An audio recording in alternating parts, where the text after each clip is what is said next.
Seniors, make sure to pick up your kisses and hearts in the lobby if you didn't, and to swipe in. Where am I supposed to sit if Madison's here? I moved your seat and she's in your room. Yeah, but can she see? Yes, she can. Oh, okay. I mean, I told her, and I said, Kater said she couldn't see here. You go sit up there. Oh, I said, I sat here and I think I can see fine. No. I can't see fine. I thought I could. No. That's fine.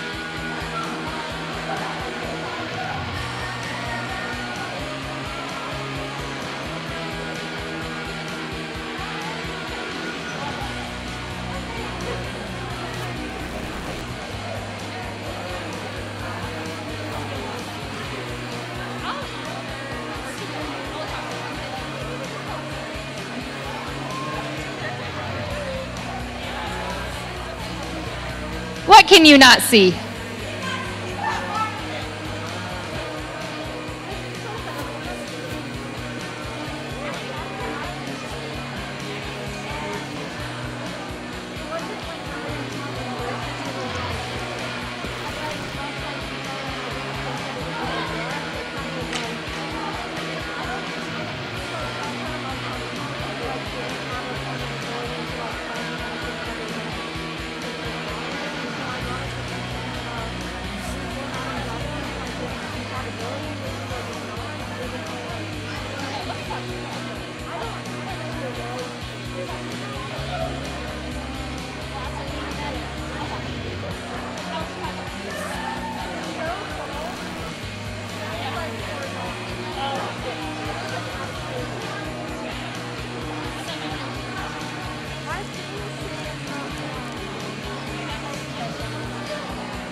Starts with these 5 numbers.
Mr. Kravchuk really likes to keep me guessing with the intro music.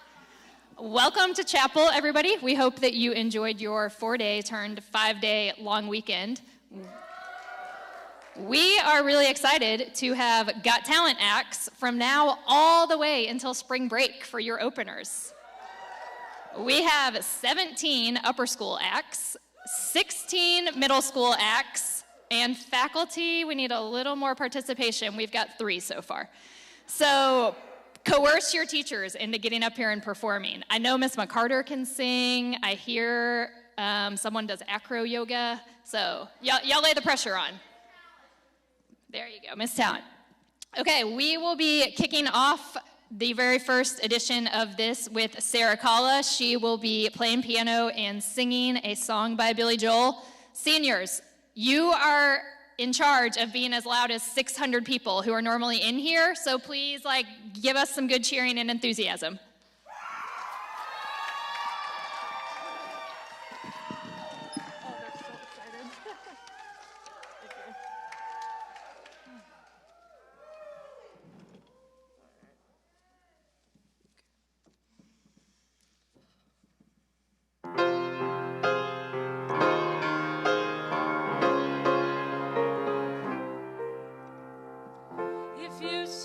tenderness, it isn't hard to find.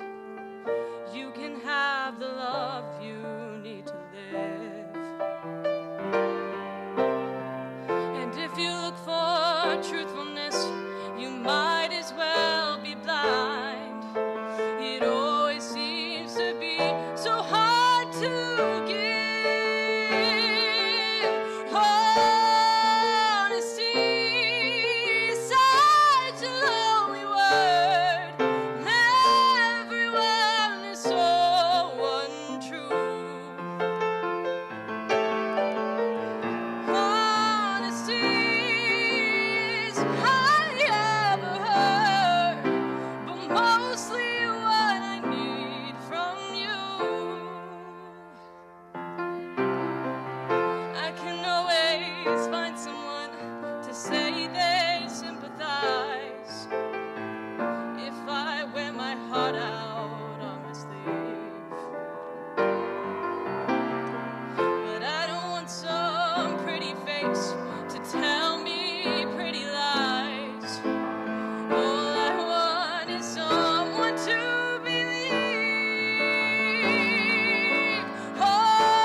Hi, guys.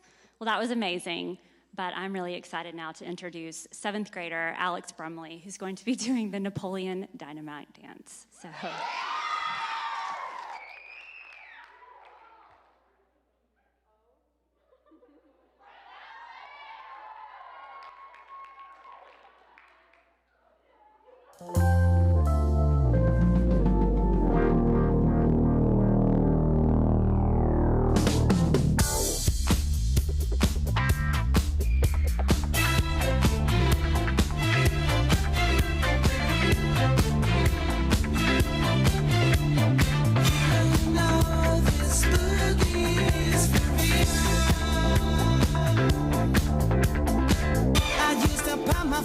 worship, but then a chance to get to heaven slave. Oh, I used to worry about the future, but then I threw my caution to the wind. I had no reason to be carefree, no, until I took a trip to the other side of town. You know I heard that boogie rhythm. Hey, I had no choice but to get down, dance. Woo. Nothing left for me to do but dance. All these bad times I'm going through, just dance. Got candy in my ears tonight, baby. Ooh, I feel the thunder, see the lightning. I know this anger's heaven sent, so I've got to hang out on my hang-ups. 'Cause on the boogie I feel so hell-bent. Hey, it's just an instant gut reaction that I get. I know I've never ever felt like this before. I don't know what to do, but then that's nothing new. Stuck between hell and high water, I need a cure to make it through.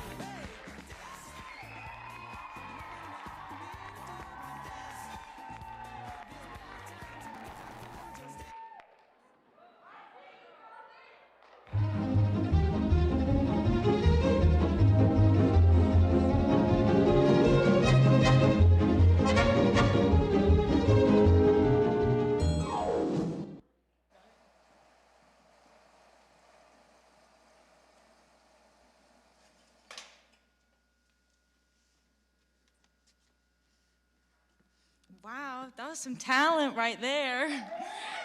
Yeah.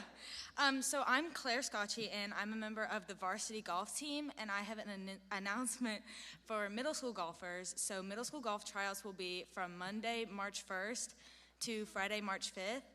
And if any middle schoolers are interested, please email Miss Bullard or stop by the 6th grade hall. And if it's too cold or rainy, the tryouts will be held in the Macaulay Indoor Golf Center. Thank you.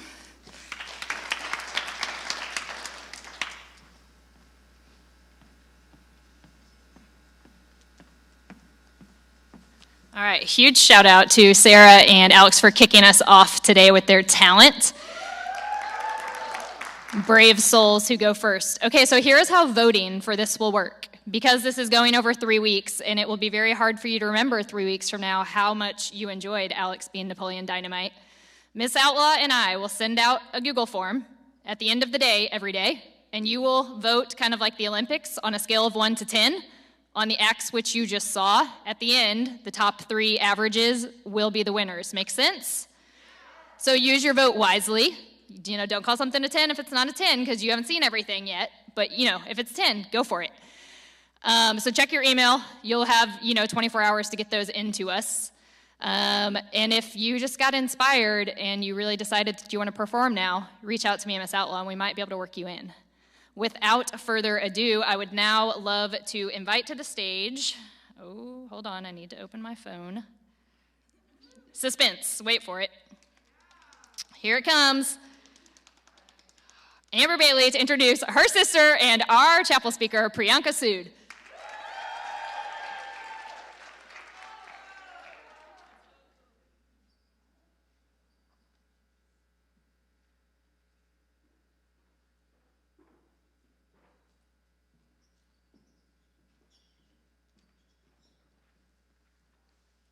Good afternoon. I might cry during this, so bear with me. So if you don't know me, I'm actually Priyanka's big sister. Yes, you heard me. I am her sister. We are actually related. I know the resemblance is really uncanny. We look so much alike. Before she was born, I used to imagine what it would be like to have a little sister.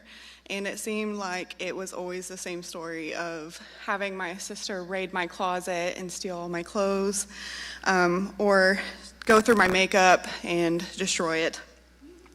And that was just something that little sisters did, and I just thought that was amazing. I could not wait.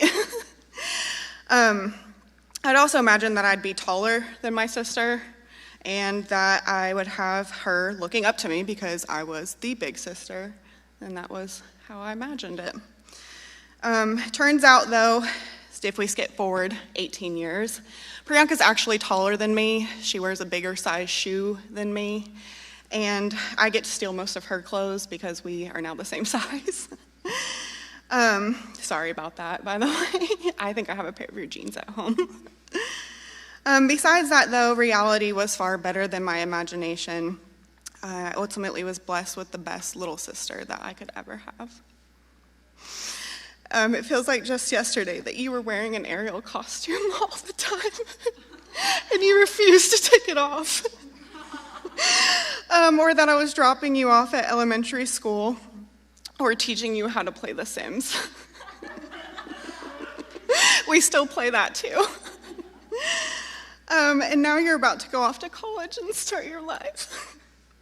And you aren't so little anymore. But over the past 18 years, I got to watch you turn into the most beautiful young woman. I've never met anyone more wild and courageous and loyal than you are. And even though I'm the big sister, it's really me who looks up to you. You stand for your beliefs and you speak your mind, and that is truly something to aspire to and something I wish I could do more of every single day. So I want you to know that you are so very smart, and we are so very proud of you. And we love you more than anything in this world, and we can't wait to see where the next few years take you. So it's my honor and privilege to introduce my not-so-little sister, my boobaloo, Priyanka Sood.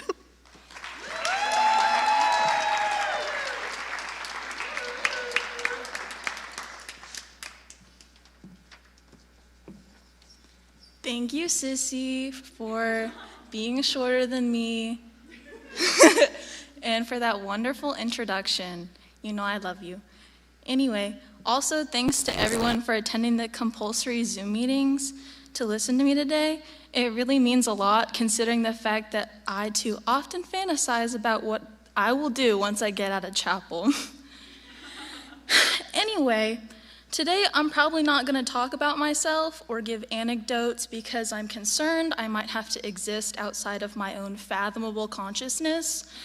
So just get ready for this thing that I wrote on a day at some time in the past. So I'm not ashamed to admit that I enjoy philosophy. Granted, any philosophy major would find my knowledge of established ideology to be laughable if they talked to me for a mere minute. But hey, we all have to start somewhere. To be honest, I'm not interested in the study of reasoning as much as I am infatuated with creating it. In fact, I'm so fond of creating philosophy that I told a news reporter in an interview that I am, in fact, a philosopher outside of a Waffle House. So, yeah. Sure, I started my obsession by reading every essay Albert Camus ever wrote, but I slowly branched out into learning the names of other philosophers, and sometimes, just to mix it up, I learned what philosophies they created too. After barely grasping the basics of modernism, discerning the difference between nihilism and absurdism, which is nothing, and toiling over the impossible nature of objectivism, I was struck with the realization that one particular aspect to the human condition is holistically underrepresented in philosophy. It's funny, too, because it's so absurd, so universal, but also so overlooked. So, hey everybody, I'm a philosopher, and I'm presenting to you my elementary theory on our least favorite feeling, embarrassment. Step 1, identify the problem. I like to brand the enemy specifically as vicarious embarrassment, which is the feeling of shame and awkwardness that occurs as a result of witnessing or encountering the embarrassing actions of a foreign body. That's a full sentence. I'm pretty sure plenty of people have experienced this because I've been on this stage twice before, and the odor of public embarrassment is so pungent that it sticks to me like super glue. I'm not necessarily embarrassed of myself most of the time. I'm embarrassed of the reality of my existence and the punishment of being born into a world where TikTok and Timothée Chalamet exist. I sincerely mean that too. Something seriously irks me about the fact that this really ugly, overrated dude and I share the same oxygen. However, if I further digressed into the matter, I'd be allowing a man to occupy my mental complex, and that's just too sickening to bear. Just consider yourselves lucky that you didn't receive my 8-minute rant concerning which celebrities have less culture than inside my dog's ear. Anyway, something, embarrassment, step 2. Observe the effects of the problem on the individual. Do you ever look back on old photos or videos of yourself and wonder, what was I thinking? Well, wonder no longer. My philosophy explains this perfectly. I present the rational case with the following 3 explanations. You were 12. You were forced to do it by your parents or by school, or society went through an awkward phase. Footnote, see the emoji era, the hipster era, and the emo era. Now here's how I see it. I don't know how and I don't know why, but there's some rational disconnect that the brain performs when we carry out impulsive functions that prevents us from comprehending our own existence. To break this down, the main idea is that our brain goes full monkey. For imagination purposes, let's say you made a TikTok. Embarrassing enough in itself, I know. So you want to make a TikTok and you're trying to make a joke about something really funny. You make the video, you post it, and then you forget about it. So you go back to your account like 2 years down the line and you start to wonder, what was wrong with me? Well, to that I answer, probably nothing.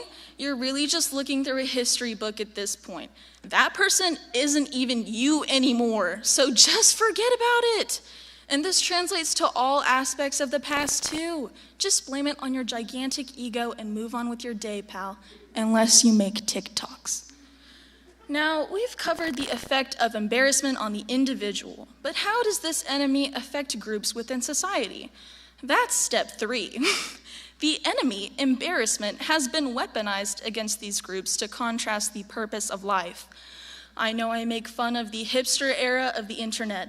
We laugh at the silliness of wearing mustache merchandise and allowing children to dress up as the poop emoji for Halloween. But I want to take a look at the other side of the coin. Around the same time that these embarrassments swept the nation, there were people struggling to be accepted with the aspects of their identity that they could not change. Religious garments worn by various Native American tribes were stolen, mocked, and gawked at. Representations of African heritage through the art of hairstyles was appropriated, shamed, and banned. I think about these things a lot. It's a flaw within society to accept faulty accusations of unprofessionalism regarding clothing, hairstyles, and accessories. Even skin, the thing we can never change, the body we are born in, not the one we choose, has to come with an unreasonable price, and it results in mass suffering. However, our suffering is incomparable. It is universally understood, but only experienced individually. I touch on this because I spent too much time in my adolescence feeling embarrassed of my suffering, the ambivalence I carried alongside it. I seldom forget the way I felt during those moments, but I have made a vow to myself that I wouldn't be coerced into feeling that way again, and since then, I haven't. So philosophy, embarrassment, we're just people, right? It seems easy, but it's harder than it sounds, right? Come on. Step 4 is so dumb, but just accept it. Eliminate the enemy. Consider me the proof that embarrassment is just some made-up concept created by some fictional society for the purpose of making you feel bad about being different. If you're afraid that getting a tattoo or a piercing will affect your future opportunities, there's likely a 0% chance that it's going to affect any opportunities. If you feel like doing a new makeup look but fear becoming a public spectacle, take a page out of my book and try to get a funky outfit to match. chances are you're never gonna see these people again anyway. And if your friends are embarrassed to be with you after your transformation, just make new friends.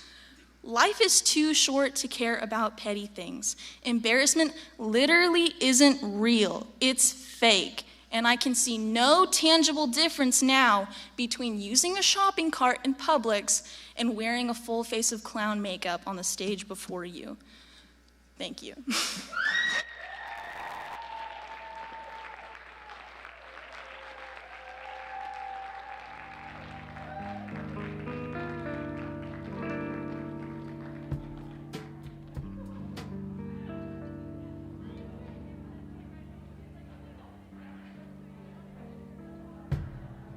If you want me to, I will be the one that is always good, and you'll love me too, but you'll never know what I feel inside, that I'm really bad, little trouble girl. Remember, Mother? We were close. Very, very close. You taught me how to fit in good. Flirt and laugh, be understood. Curl my hair and eyelash. Pinch my cheek